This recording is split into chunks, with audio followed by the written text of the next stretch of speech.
Quand tu tombes amoureux, ce n'est pas juste une émotion, c'est une activation qui est massive. Il y a plusieurs zones de ton cerveau qui vont s'allumer en même temps.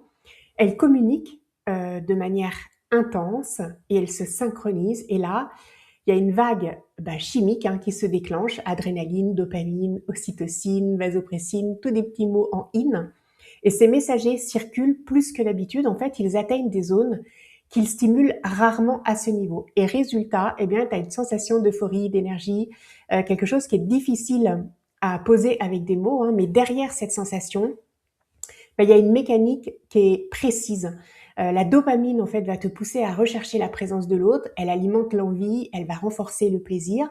Ton cerveau va identifier une récompense et il veut la retrouver, cette récompense. Et puis l'ocytocine, elle installe le lien, elle crée l'attachement, elle te donne aussi l'envie de proximité. Et pendant ce temps, il y a un élément qui est plus discret qui va changer aussi, c'est ta sérotonine.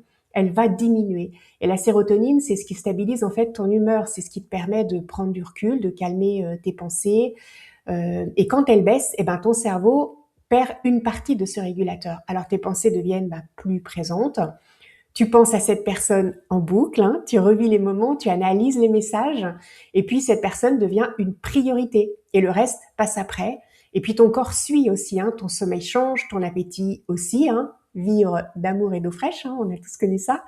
Et puis tout est cohérent en fait, tout est orchestré. Et puis évidemment, avec le temps, l'intensité du début va diminuer. Alors au départ, ce sont surtout les circuits de la récompense qui dominent, ceux qui libèrent de la dopamine. Ils te donnent en fait cette sensation d'euphorie, d'énergie et de manque aussi.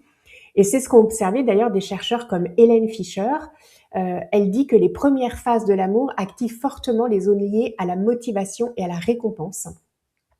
Mais cette activation ne reste pas à ce niveau en continu parce qu'avec le temps, le cerveau va basculer progressivement et puis d'autres systèmes prennent le relais. L'ocytocine, la vasopressine, ce sont des molécules liées à l'attachement, à la sécurité et à la stabilité.